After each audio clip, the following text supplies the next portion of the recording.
Mavis enjoys her work at Ffarquhar Quarry. She has explored every siding and knows the quarry very well. When she was new, Mavis was encouraged to talk to the quarrymen and learn from their experiences. But her driver warned her not to ask about the engine who previously worked at the quarry. "Why? What happened?" Mavis asked. "Never you mind," replied the driver firmly. "Bad things happen to those who tell the story." Mavis thought it best to remain in the dark. But there was someone who did know the story. Thomas. "Whee!" hissed Percy. "Don't be frightened, Thomas, it's only me." "How entertaining you are," grumbled Thomas. "Yes, I thought so. When will this tedium end?" "You always get jumpy at this time of the year. You should know by now I'm not a ghost." Thomas just glared at Percy.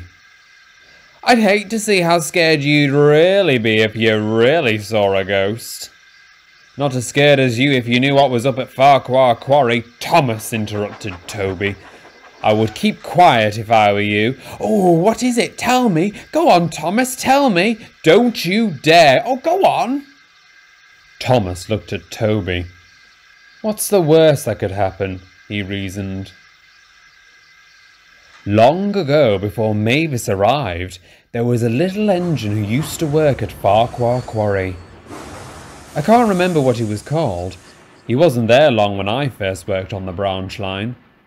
A quarryman decided to take charge of the engine while his crew were away. He drove the engine straight down a mine shaft. The quarryman jumped clear. There was a loud rumbling sound from inside the shaft. Men ran across to help, but it was too late. The shaft collapsed and buried the little engine alive. He was never found again. But from time to time, he's been seen wandering around the quarry, looking for the quarryman who sealed his fate. Percy was terrified. "Scared?" smirked Thomas. "Oh, no, not at all," said Percy, and he rolled sheepishly away. For the rest of the day, Percy couldn't help thinking about Thomas's story. It can't be real, he thought to himself, but he couldn't convince himself otherwise. Thomas felt very proud of himself.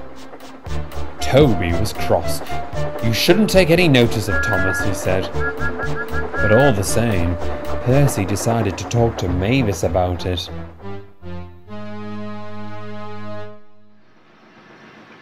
"A ghost? Well, not that I know of.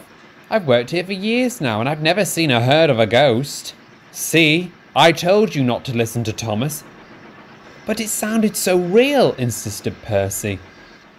"And such a horrible way to go. Oh, imagine the pain. Oh, and all the horror. No wonder it would haunt the quarry after all this time. Are you sure, Mavis, there isn't a ghost?"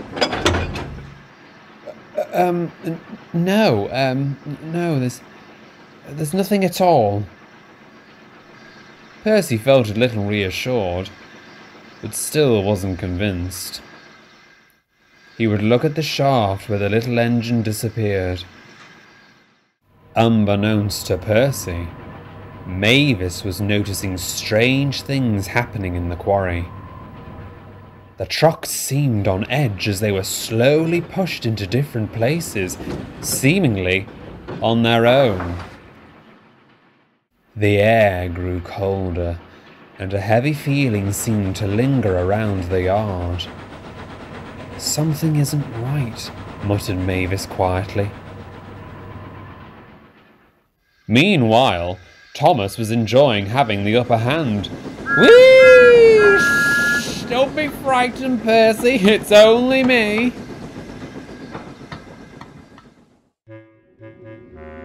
That night, Mavis couldn't sleep. She couldn't settle. Then she peered through the darkness.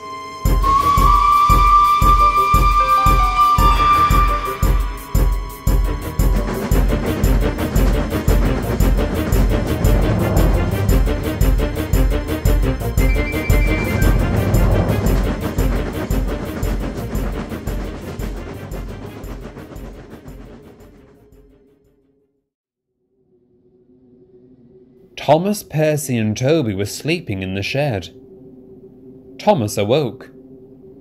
He heard a faint puffing sound in the distance.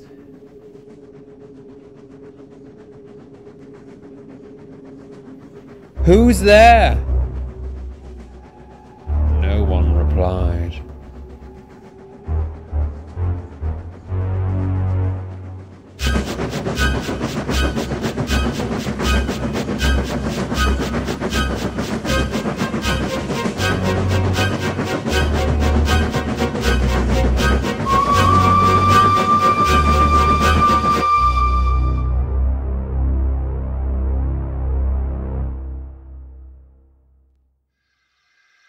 The next morning, Toby and Percy woke to find that Thomas wasn't in the shed.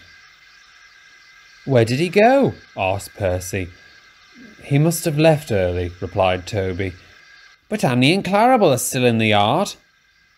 The firelighter came over and whispered something to Toby. Percy, Tom's had to leave early. You'll be taking Annie and Clarabel today?" "It's Thomas all right. Yes, he's fine. Do not worry. Now hurry along. Don't be late." Percy did as he was told.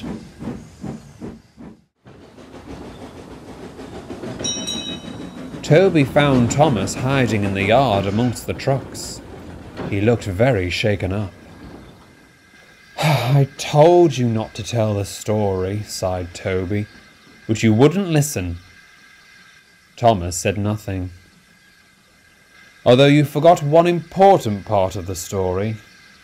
Whoever tells the story of the quarry engine in full is visited by the ghost himself. You were lucky. Must be because you're an engine." "Why? How come you know of the story?" "I was told by a quarryman. He was never heard from again. Maybe next time it would be wise to be as silent as the grave," said Toby firmly. Thomas vowed never to speak of the story again. Mavis continues her work at the quarry with no ghostly interruptions. However, she is more wary whenever she is around the mine shaft now, and for good reason. For whoever tells the ghost story will surely receive a visit from the quarry engine. And now I've told you, he'll be after me next.